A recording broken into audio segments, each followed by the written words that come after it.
जय हिंद दोस्तों, मेरा नाम है अनिरुद्ध और मैं आप सभी का वेलकम करता हूं करियर विल आईएएस पर। दोस्तों, the tables have now officially turned. हमने आज से कुछ ही दिन पहले एक वीडियो बनाई थी जिसमें कि बात करी थी कि रशिया की जो डोमेस्टिक फ्यूल क्राइसिस है वो इतनी ज़्यादा बढ़ चुकी है कि आने वाले कुछ ही दिनों के अंदर अंदर रशिया जो है वो इंडिया से पेट्रोल यानी कि गैसोलीन का इंपोर्ट करना शुरू कर सकता है। आप लोग यहाँ पे देख सकते हैं 6 दिन पहले हमने इस टॉपिक को लेकर एक सेपरेट वीडियो भी बनाई थी। वेल गेस व्हाट दोस्तों, वो टाइम आ चुका है बिकॉज इतिहास में पहली बार, जी हाँ, ये इतिहास में पहली बार हो रहा है कि रशिया ने अब इंडिया से पेट्रोल यानी कि गैसोलीन को खरीदना शुरू कर दिया है। और ये भी कोई छोटी मोटी संख्या में, छोटी मोटी अमाउंट में नहीं।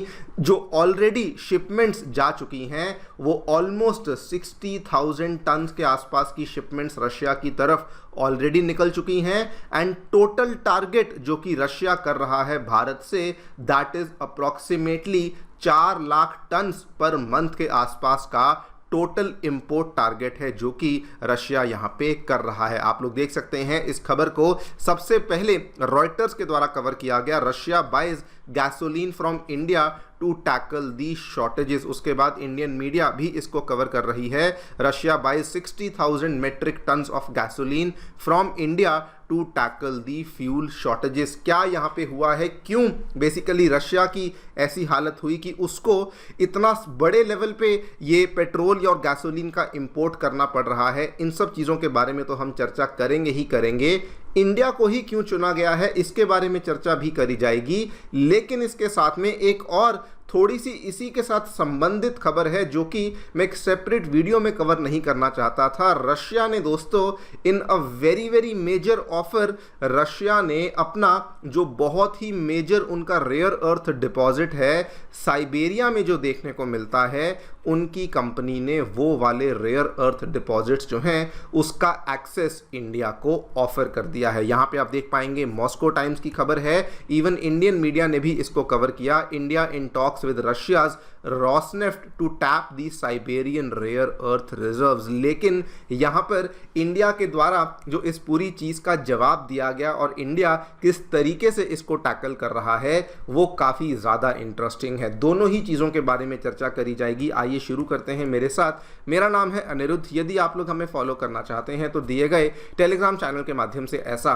कर सकते हैं। All right, directly coming to the news, क्या देखने मिला है। सबसे पहले दोस्तों जो खबर सामने आई है, फाइनली एंड ऑफिशियली रशिया के द्वारा इंडिया से गैसोलीन यानी कि पेट्रोल को इंपोर्ट करना शुरू कर दिया है। गैसोलीन ये वाला शब्द इंडिया में इस्तेमाल नहीं होता। इंडिया में हम लोग पेट्रोल इस्तेमाल करते हैं, लेकिन अगर आप अमेरिका की तरफ जाएंगे, यूरोप की तरफ जाएंगे, इवन रशिया की तरफ, तो वहां पे पेट्रोल की बजाय गैसोलीन या फिर शॉर्ट में अगर वो गैस भी बोल रहे होते हैं तो वो मेनली गैसोलीन को ही रेफर कर रहे होते हैं। नाउ वहां पर 60,000 टन के आसपास का जो पेट्रोल है वो ऑलरेडी हमने शिप कर दिया है। 2 टैंकर्स हैं जो कि इंडिविजुअली 30,000 टन के आसपास का पेट्रोल कैरी कर रहे हैं और उन्होंने रिपोर्टेडली इंडिया से वो रवाना भी हो चुके हैं। और ये केवल शुरुआत है बिकॉज रिपोर्ट्स बताती हैं कि रशिया एक महीने में, जब तक रशिया की ये शॉर्टेज की प्रॉब्लम रहेगी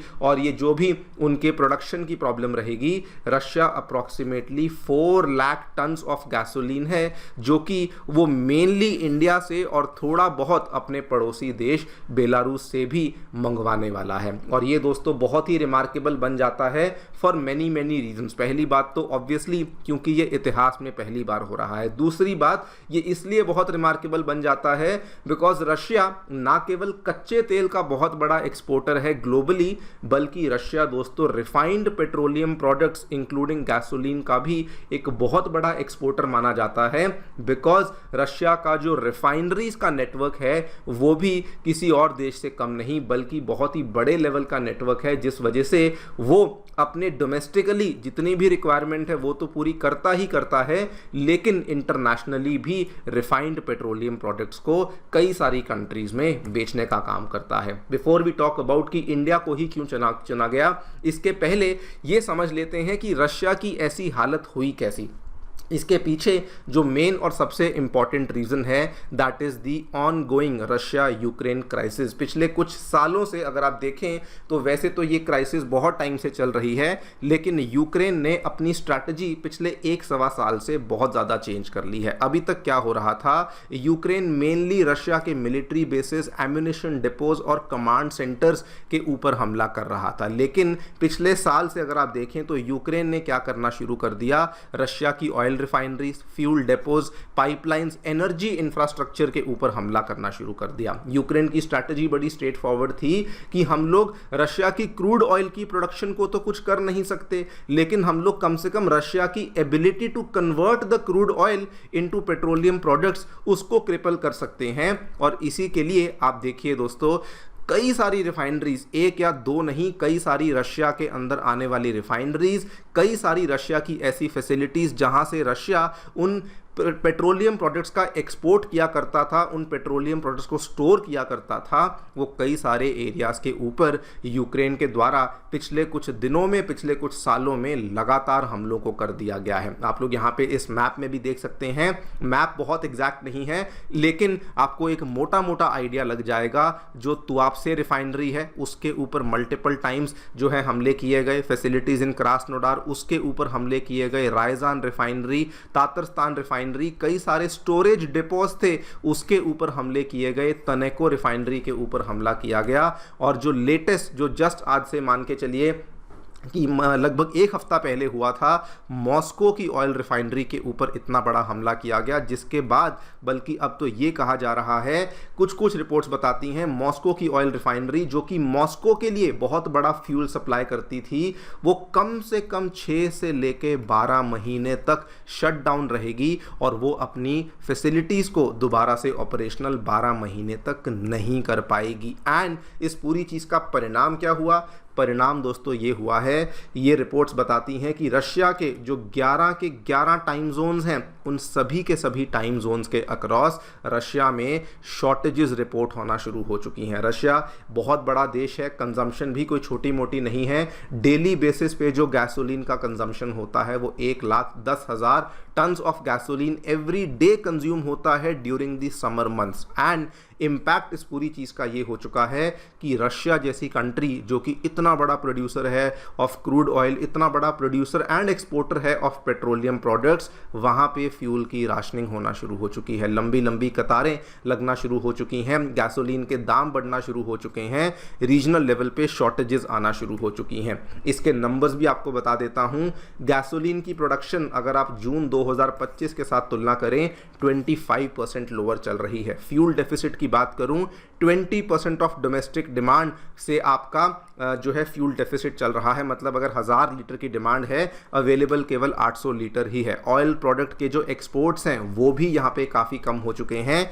इनफैक्ट ये भी कोई बड़ी बात नहीं होगी आने वाले दिनों में रशिया कोई ऐसा कानून, कोई ऐसा संशोधन ले आए कि आने वाले दिनों में वो ऑयल प्रोडक्ट के जो एक्सपोर्ट्स हैं कंप्लीटली उसको बंद भी कर सकता है। लेकिन यहीं पे एंट्री होती है इंडिया की। इंडिया की एंट्री क्यों होती है? इसके पीछे दोस्तों the reason is very very simple कि इंडिया का जो रिफाइनरीज का नेटवर्क है वो बड़ा तो है ही, लेकिन कैपेसिटी के हिसाब से भी इंडिया का रिफाइन करने की जो कैपेसिटी है वो ऑलमोस्ट अनमैचेबल है। इंडिया में बड़े बड़े प्लेयर्स की बड़ी बड़ी रिफाइनरीज हैं, रिलायंस इंडस्ट्रीज़ हुई, इंडियन ऑयल हुई, BPCL हुई, HPCL हुई, इवन रशिया की नायरा एनर्जी भी इंडिया में ऑपरेट करती है और ये millions of barrels daily basis पे रिफाइन करने की क्षमता रखते हैं। अगर आप देखें 250+ मिलियन टन्स पर ईयर की रिफाइनिंग कैपेसिटी इंडिया के पास देखने को मिलती है और इंडिया आज से ही नहीं कई दशकों से one of the very major exporter है पेट्रोलियम प्रोडक्ट्स का। यूरोप को हम लोग भेजते हैं, अमेरिका को हम लोग भेजते हैं